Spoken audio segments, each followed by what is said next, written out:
Bismillahirrahmanirrahim. Untayan kisah para wali Allah, cerita 2. Diceritakan lagi dari Syekh Ibrahim Al-Kawwas rahimahullah, bahwasanya dia berkata, pada suatu ketika rasa hatiku bergetar untuk pergi ke kota Rom. Seolah-olah ada orang yang memanggil-manggil namaku supaya aku berangkat segera ke sana. Kemudian aku terfikir, buat apa aku ke sana? Rom itu adalah tempat kediaman orang-orang Nasrani yang sangat membenci orang-orang Islam. Namun begitu hatiku tetap tertarik ke situ seperti ada besi berani yang menariknya. Maka aku bersiap-siap akan berangkat menuju ke kota Rom itu. Setelah berjalan beberapa hari, tibalah aku di kota Rom itu. Aku lihat bangunan-bangunannya tinggi-tinggi dan teratur. Aku pun melalui rumah-rumah orang Nasrani itu dan memerhatikan kawasan-kawasan mereka. Dan syukurlah pertolongan Allah sentiasa menyertai diriku dan inayahnya serta mengiriku. Tidak ada suatu kesusahan pun yang menghalangi perjalananku ini. Setiap kali aku bertemu dengan orang-orang Nasrani itu, mereka memalingkan pandangannya daripadaku dan terus menjauhkan diri, hingga akhirnya sampailah aku di muka sebuah gedung yang besar lagi indah pula. Aku berhenti dan memerhatikan gedung itu, dan kelihatan di situ ada beberapa orang sedang berkumpul, masing-masing lengkap dengan senjatanya, dan di tangan mereka pula ada alat-alat penahanan dari diri serangan orang. Apabila mereka melihatku datang, mereka lalu mendekatiku seraya bertanya, "Apakah engkau ini seorang tabib?" "Benar, saya adalah seorang tabib," aku menjawab dengan tersenyum. "Kalau begitu, bawa dia menghadap paduka raja," jelas yang lain.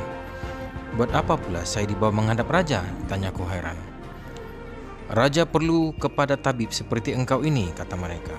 Aku pun dibawa mereka untuk menghadap paduka raja. Aku masih bingung mengapa Raja Rom mahu mengundang semua tabib-tabib datang ke istana. Ini tentu ada perkara yang penting. Apabila aku sampai di balai menghadap, aku ditahan oleh pengawalnya. "Siapa orang ini?" tanya pengawal kepada orang yang membawaku itu. "Dia seorang tabib," jawab orang itu.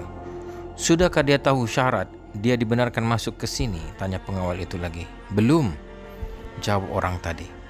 Pengawal itu lalu memberitahuku bahwasanya raja mempunyai seorang putri yang terganggu fikirannya. Sudah banyak tabib yang dibawa ke sini untuk mengobatinya, namun kesemuanya tidak berjaya. Maka mereka semua telah dihukum mati.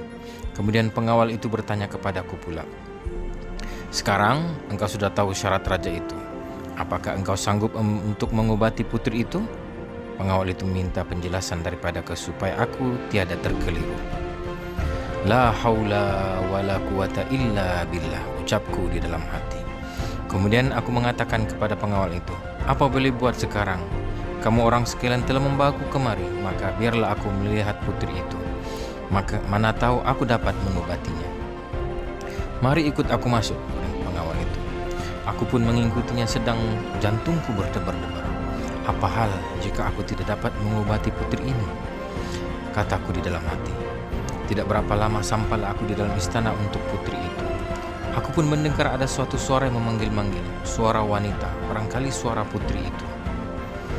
"Bawa kemari segera tuan tabib itu. Antaraku dengan dia ada suatu rahasia yang luar biasa," kata putri itu. Pengawal yang membawaku ke dalam istana itu memerhatikan wajahku, dan aku juga memerhatikan wajahnya. Masing-masing bertanya dengan isyarat pandangan apakah rahasia itu.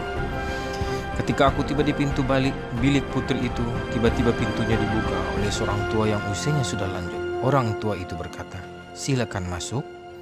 Aku pun memasuki bilik putri itu, dan aku mendapatinya terisi dengan berbagai-bagai perhiasan yang indah-indah. Permaidaninya sungguh halus dan berwarna-warni. Kain-kain tabirnya jarang-jarang menampakkan lembaga siapa yang di dalamnya. Dan di balik tabir itu terdengar suatu keluhan yang terputus-putus dari jisim manusia yang kurus, kering, lagi lemah. Ternyata dia sedang menanggung penderitaan batin. Ketika aku melihat manusia itu, aku ragu-ragu sama ada aku harus memberi salam kepadanya atau tidak. Karena aku masih ingat pesanan Nabi SAW supaya jangan memberi salam kepada orang-orang Yahudi atau Nasrani. Maka lantaran itu aku menahan salamku. Aku terus pergi ke tempat duduk yang ditunjuk oleh pengawal itu. Lalu aku pun duduk. "Di mana salam tauhid dan ikhlas, wahai Ibrahim?" Tiba-tiba aku terdengar pertanyaan itu dari bilik tabir tadi. Rupanya putri raja ini tahu tentang adat kebiasaan orang Islam. Apakah dia seorang Islam? Ataupun dia coba memerangkapku? Kemudian, bagaimana pula dia tahu namaku Ibrahim? Aku tidak memberitahu namaku kepada siapa-siapa pun. Ajaib pula rasanya. Di mana salammu, hai Ibrahim? Putri itu bertanya lagi. Assalamu alaiki, kataku kepadanya. Hai Ibrahim, aku sudah memohon Allah supaya mengutus kepadaku salah seorang dari para walinya, agar dalam tangannya aku akan terselamat, ujar putri itu. Aku masih terus berdiam diri mendengar kata-katanya dan penuh heran. Kata-kata serupa ini sepatutnya diucapkan oleh orang Islam. Kemudian dia menyambung lagi. Sudah lama aku menunggu. Baru semalam aku dengar suatu seruan mengatakan bahwa Ibrahim Al-Kawwas akan hadir. Jelas putri itu lagi.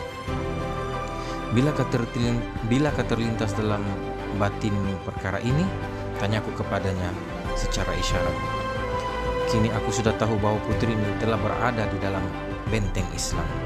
Sejak 4 tahun yang lalu, jawabnya. Apabila cahaya kebenaran itu mendampingi hati seorang hamba, menjadilah ia sebagai pembimbingnya. Menimbul kemesraannya dan perindu dendamnya. Betul katamu itu. Perasaan serupa ini bukan semua orang dapat merasakannya, kataku kepadanya. Mukanya bercerah mendengar komentarku itu. Tapi mengapa mereka sekalian menuduhku orang gila? Putri itu terus menangis mengadukan halnya kepadaku. Orang tak tahu senang menuduh. Aku menenangkan perasaannya. Bukan satu tabib yang dibawa kepadaku, bahkan melimpahkan kepadaku tuduhan yang sama. Putri raja itu mengadukan halnya kepadaku. Dia kini kelihatan lebih tenang apabila sudah berbicara kepadaku. Suaranya pun sudah mulai nyaring. Macam mana engkau sampai kepada petunjuk ini? Tanyaku kepadanya. Bukti-bukti Tuhan yang jelas. Bukankah bila tersingkap bukti kekuasaannya, terbuka jalan kepadanya? Benar, itu memang benar. Aku berkata padanya sambil tersenyum. Aku berkata di dalam hatiku, putri ini bukan saja sudah mendapat petunjuk, malah telah sampai ke peringkat cinta yang tinggi pula. Sedang aku asyik bercakap-cakap dengan putri itu dalam beberapa hal yang lain, maka datanglah orang tua tadi lalu bertanya kepada putri itu, bagaimana keadaan tuan putri kami? Bagaimana keadaan tuan putri kami? Baik, jawabnya dengan sederhana dan tantram. Dapat tabib ini mengobatimu? Aku senang dengan tabib ini. Dia tahu penyakitku ini dan kini dia sedang memberiku penawarnya, jawab putri itu. Benar, tuanku? Tanya orang tua itu lagi dengan perasaan. Benar, jawab putri itu. Orang tua itu segera berlari mendapatkan raja dan memberitahunya apa yang dikatakan oleh putrinya tadi.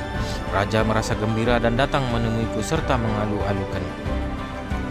Aku diberikan sebuah rumah dekat istana itu, dan setiap hari aku datang menemui putri itu sambil berbicara dalam berbagai-bagai lapangan, hingga cukup 7 hari lamanya. Kemudian putri itu lalu membisikkan sesuatu katanya. Aku sudah bosan duduk di sini. Aku mau lari dari sini, ujar putri itu dengan menampakkan wajah yang kurang senang. Kemana? Tanyaku kepadanya. Ke negeri Islam. Bagaimana?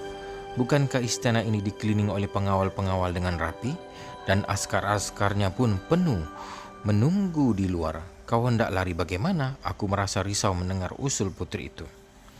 Apa yang kau hendak susahkan? Yang memasukkan kau ke dalam istana ini akan mengeluarkanku dan kau daripadanya, jawab putri itu. Aku terpaku mendengar bicara putri itu dan kagum dari hal kuat tawakalnya. Memang aku tidak dapat menolak usulnya. Memang benar katamu itu, karena Allah berkuasa atas setiap sesuatu, dan siapa yang bertawakal kepada Allah niscaya dia akan menolongnya. Aku memberikan sokongan kepada usul putri itu. Kami pun mengatur rencana untuk melarikan diri dari istana itu. Kami berdoa mudah-mudahan Allah akan menyelamatkan kami. Pada hari esoknya kami keluar menerusi pintu belakang istana itu yang menuju ke sebuah taman. Bilangan pengawal yang berada di situ tidak begitu banyak. Mereka melihat kami seperti tidak melihat. Tidak sepatah kata pun mereka menanyai kami atau menghalangi kami. Semua itu ialah dengan berkat kuat keazaman putri ini untuk meninggalkan negeri ayahnya yang sesat dan pergi ke negara Islam. Kami berjalan bersama-sama menuju ke Mekah karena putri itu sangat ingin untuk melihat Baitullah. Tiba di Mekah, aku lihat dia terus berpuasa pada siang hari dan bangun beribadat pada malamnya. Hatinya senang sekali ketika berada di samping Ka'bah. Dia tinggal di situ selama 7 hari 7 malam. Lalu dia menemui ajalnya, sedang dia dalam sebaik-baik amal dan berada di sebaik-baik tempat. Di sanalah dia dikuburkan sebagai seorang wanita wali Allah yang termulia. Moga-moga Allah merahmati rohnya dan menempatkannya di dalam surga yang tinggi. Amin. Sekianlah untayan kisah para wali Allah, cerita 2, susunan semula oleh Syekh Ahmad Samaid.